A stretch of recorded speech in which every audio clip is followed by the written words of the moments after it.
Trampas de la Fórmula 1. Calma, ya has visto este video. Es que esta es la continuación. Incluso si no lo has visto, vale la pena verlo.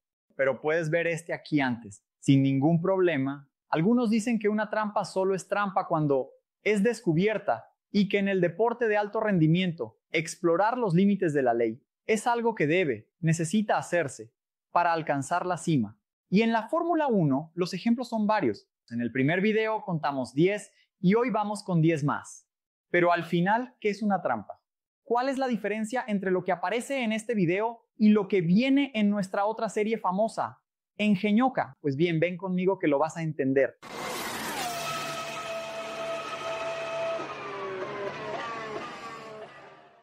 La diferencia básica entre lo que ponemos en la serie de trampas y lo que hablamos en Engenhoca es que para entrar en nuestra lista de trampas es necesario que quede claro, comprobado, evidente la intención de burlar la regla. Porque en Engenhoca nos hemos cansado de ver, incluso vamos a la secuencia, al número 3, cosas que se hicieron porque no estaban prohibidas. Como por ejemplo, no sé, el coche de 6 ruedas, el Brabham con ventilador, el brake steer, el llamado freno diferencial, etc. No estaba prohibido, por lo tanto estaba permitido. Pero las cosas de las que hablamos en este video aquí estaban prohibidas. Y tú, apuesto, te divertirás viendo cada una de ellas. ¡Vamos allá! Los dispositivos aerodinámicos móviles hasta el final de esta temporada de 2025 son cosas terminantemente prohibidas en la Fórmula 1, a excepción del DRS. Por eso hay tanta discusión con respecto a las alas flexibles, que son móviles pero no son móviles en la definición del término. Al fin y al cabo no tienen ningún dispositivo que haga el movimiento, pero se doblan bajo presión aerodinámica. ¿Por qué estoy diciendo esto? Porque en 2007 Ferrari apareció con un dispositivo aerodinámico móvil, muy difícil de percibir, el suelo. Todo comenzó cuando Ron Dennis, jefe de McLaren, que por cierto había copiado el coche de Ferrari y tal vez no supiera de este artilugio, dijo, sin dar nombres, en la prensa que algunos equipos estaban explorando el reglamento con interpretaciones con las que su equipo no estaba de acuerdo. Aunque él no mencionó nominalmente a Ferrari, ni dijo de qué se trataba. Fuentes revelaron posteriormente a la prensa internacional que la preocupación en McLaren era con el suelo móvil de Ferrari, en la parte delantera. El reglamento en ese momento decía que ninguna parte del suelo puede moverse más de 5 milímetros cuando se somete a una fuerza de 500 newtons hacia arriba. Solo que Ferrari había colocado astutamente debajo de la pieza un pistón hecho para soportar exactamente 500 newtons y además permitía que el suelo se deformara. Esto permitía potencialmente que el suelo se levantara y dejara pasar más aire por debajo, mejorando la carga aerodinámica. Y McLaren se habría enterado de esto justo antes de que la temporada comenzara en Albert Park por un rumor que también involucraba a los coches de BMW Sauber. Paddy Lowe, en ese momento, viniendo de Williams y trabajando para Ron Dennis, envió una carta a la FIA con la pregunta: nos gustaría considerar la instalación de un mecanismo en la parte frontal de nuestro suelo que consista en resortes y pivotes. A través de esto, podríamos controlar la flexibilidad del suelo de manera que cumpla con la prueba especificada por la FIA, pero aún así permitir una mayor flexibilidad bajo cargas más altas gracias a una característica no lineal. La intención de Lowe era hacer exactamente lo que Red Bull hizo con Ferrari en 2019, ¿verdad? La historia del motor ilegal, ¿te acuerdas de eso? Después puedes ver, ir provocando a la FIA con estas cartas y forzándola a cerrar las brechas en la normativa. McLaren no quería hacer nada, en realidad quería acorralar a Ferrari y entonces la FIA, a través de su delegado técnico de la época, Charlie Whiting, tuvo que responder. Y cuando respondió, tuvo que hacerlo con una directiva técnica, cambiando la prueba de carga, lo que rápidamente acabó con la fiesta de Ferrari, pero abre la famosa discusión. No está escrito en la regla nada sobre lo que quiere el espíritu de la regla. Debido a algunas astucias que ya comentamos por aquí sobre líquidos de enfriamiento y refrigeración siendo colocados en la historia de los tanques de agua de la primera edición de trampas, la FIA ya había prohibido en 1984 que los coches recibieran agua en cualquier tipo de depósito después de la carrera. ¿No sabes de qué estoy hablando? Mira después el video y entenderás la chapuza que hicieron. En esa época, Tyrrell era el único equipo que todavía usaba un motor aspirado de Cosworth contra un escuadrón de motores turbo en la parrilla. Guarda esta información. El equipo de Ken ideó una chapuza, ni muy astuta. Durante una parada en boxes al final de la carrera, el famoso Splash and Go, Tyrrell llenó el tanque del coche de Martin Brundle con 140 libras, más o menos 63 kilos, de una solución que contenía agua y esferas de plomo. Plomito. Y entonces, después de un brillante segundo lugar de Martin Brundle en las calles de Detroit, la FIA dijo: déjame echar un vistazo a ese coche. Y en la inspección se percataron de vestigios de algo muy extraño en esa agua. La picardía. Tenía capas. Primero que todo, si estaba prohibido completar el coche con agua al final. Ellos paraban antes del final. Y entonces, no se acabó, hago lo que quiera. Segundo, que con 63 kilos de agua con plomo, tienes que estar de acuerdo conmigo, el coche corría muy por debajo del peso mínimo durante toda la carrera, lo que evidentemente se traducía en rendimiento. El resultado fue que cuando la FIA lo descubrió, prohibió a Tyrrell el resto de esa temporada entera. Lo que dicen algunos fue el comienzo del fin del equipo y de ahí no se recuperarían financieramente nunca más. Los puntos, también conquistados hasta allí, fueron eliminados y Tyrrell se quedó con 0. Pero ¿recuerdas que hablé sobre la historia del motor turbo? Entonces, Martin Brundle dice hasta hoy que eso en realidad fue una forma de golpe para quebrar las piernas de Tyrrell y forzarla a dejar los motores aspirados para tener una parrilla 100% con motor turbo, y que en la inspección en cuestión, en la que fueron atrapados, nadie más pudo seguir lo que estaba sucediendo con el coche. Bo, toda esa cosa. No sé, tú eliges en quién creer. En 2005, Barr, en ese momento ya con el apoyo de fábrica de Honda y a punto de convertirse en Honda propiamente en el registro, era un equipo para ser tomado. En serio, muy en serio. Había dado trabajo con Jenson Button en 2004, solo que todo ese desempeño de ese año y del año anterior fue puesto bajo sospecha, porque nadie sabía con certeza desde cuándo estaban usando un artilugio más que ilegal, el tanque secreto de combustible. El dispositivo estaba lleno de gasolina, sin que la FIA supiera que existía, y el coche era pesado, sin combustible en el tanque real. Solo que había combustible en un tanque escondido que luego sería quemado. Entonces ya entiendes a dónde vamos a parar, ¿verdad? El coche en algún momento de la carrera estaría por debajo del peso mínimo. Esto en una época de reabastecimiento significaba que era una trampa grave, porque todo el mundo anda mucho más ligero cuando puede reabastecer. No necesitas comenzar y terminar la carrera con la misma gasolina, ¿cierto? Pues sí, y cuando la FIA lo descubrió, la idea inicial era prohibir al equipo durante toda la temporada de 2005. Terminó siendo barato con una prohibición de solo 2 carreras. La temporada de 2006 de la Fórmula 1 fue memorable. Schumacher de Ferrari y Alonso de Renault compitieron punto a punto, carrera a carrera, victoria a victoria hasta el final, en un gran duelo. Y en un gran duelo, pilotos astutos, a veces demasiado astutos, intentan explotar algo extra. La clasificación, como sabemos, en Mónaco es fundamental para el resultado de la carrera el domingo.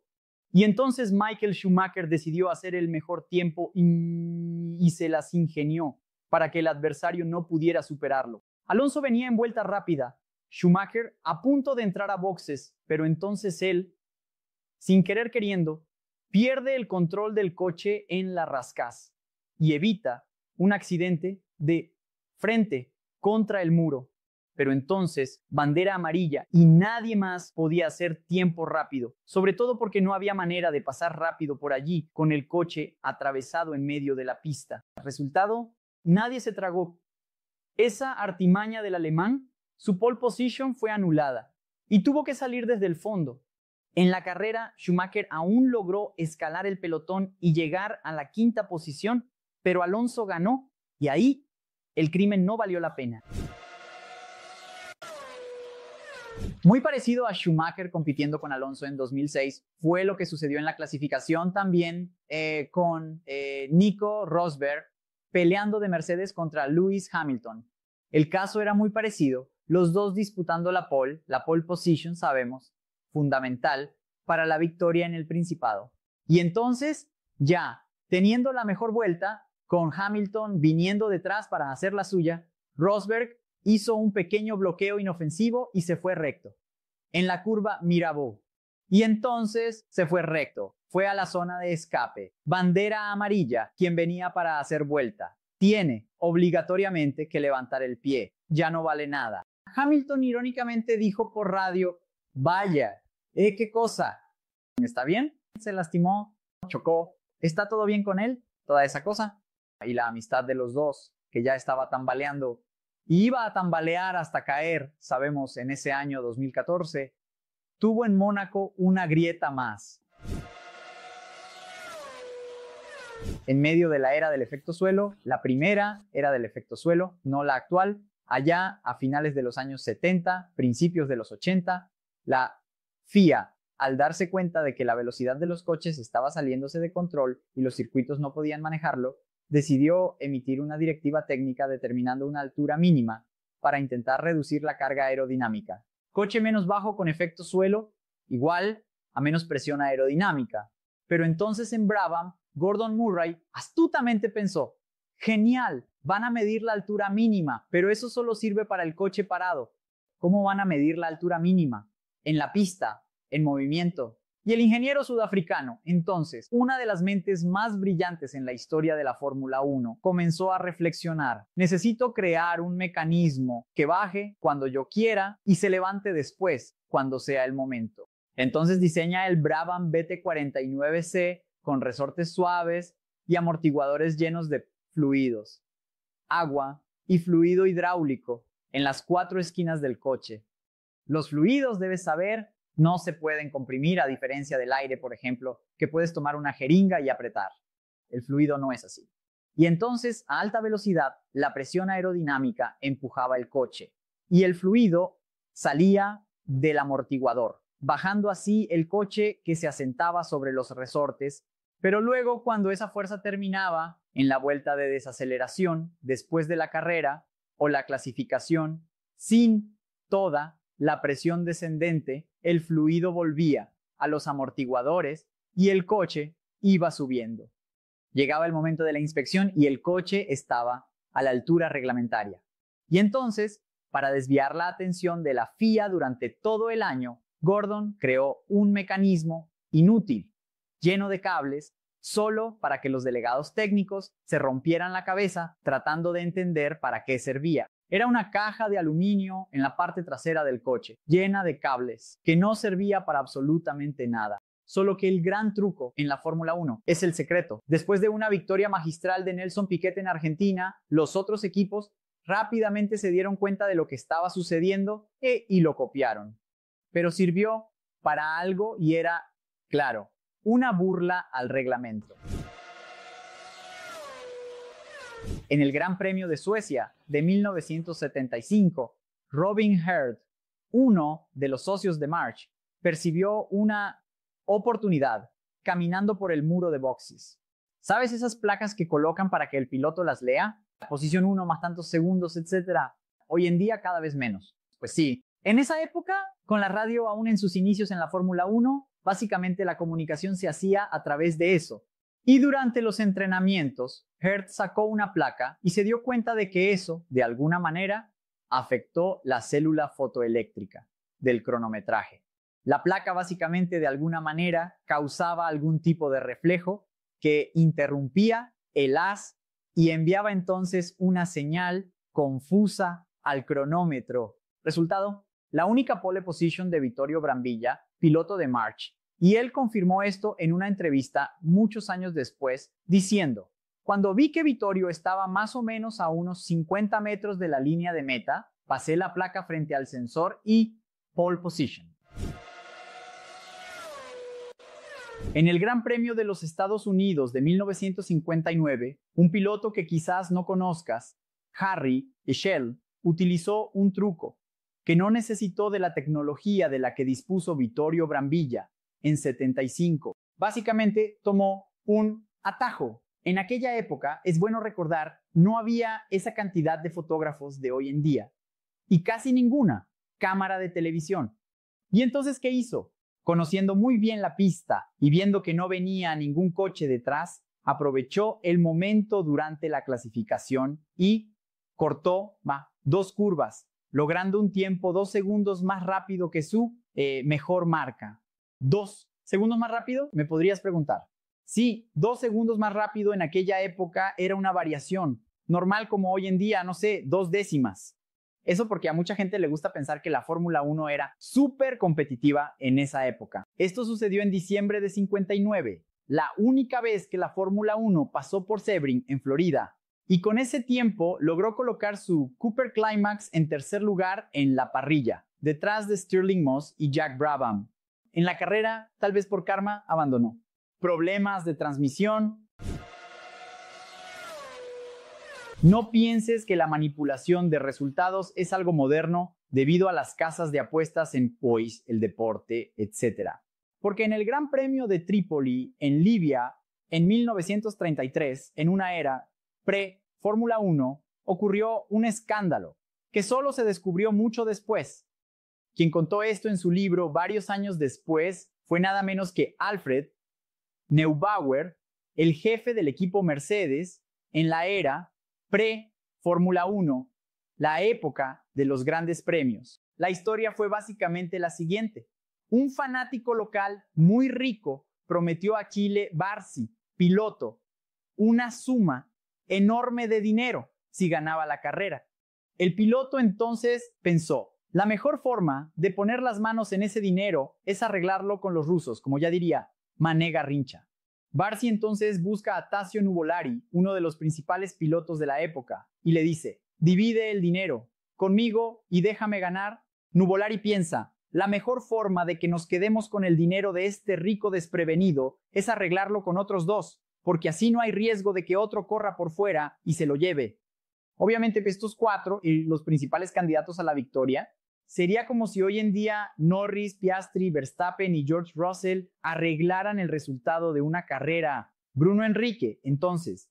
Nuvolari, entonces busca a Bakunin, Borsaccini y Giuseppe Campari y les dice lo mismo. Vamos a dividir entre nosotros 4 ese dinero y acordar que Varzi va a ganar la carrera. ¿De acuerdo? En la carrera, Campari lideraba hasta que de repente tiene una rotura de motor.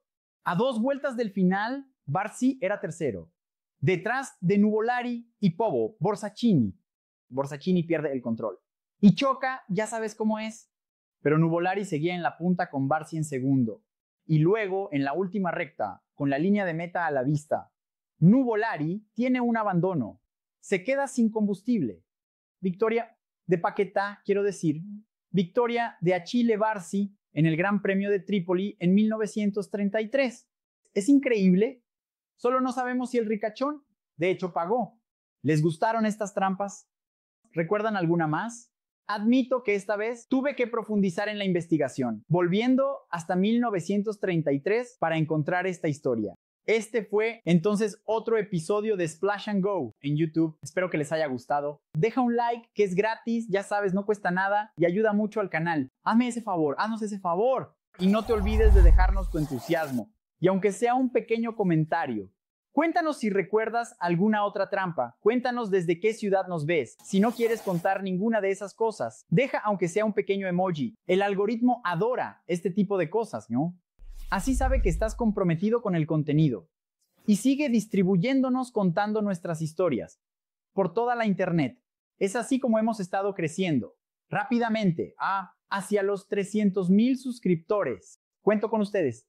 Esta relación solo funciona si hay alguien ahí viendo, porque hay un loco aquí hablando solo. Para no perderte nada de lo que hacemos por aquí, tenemos canales de notificación, Instagram, Telegram y también en WhatsApp. Entras, el enlace está aquí abajo en la descripción y comienzas a recibir un mensaje automático en cuanto publico cada uno de estos contenidos. Aquí abajo también están pasando nuestras redes sociales, el enlace también está allá abajo en la descripción. Hay contenido todo el tiempo, ¿de acuerdo?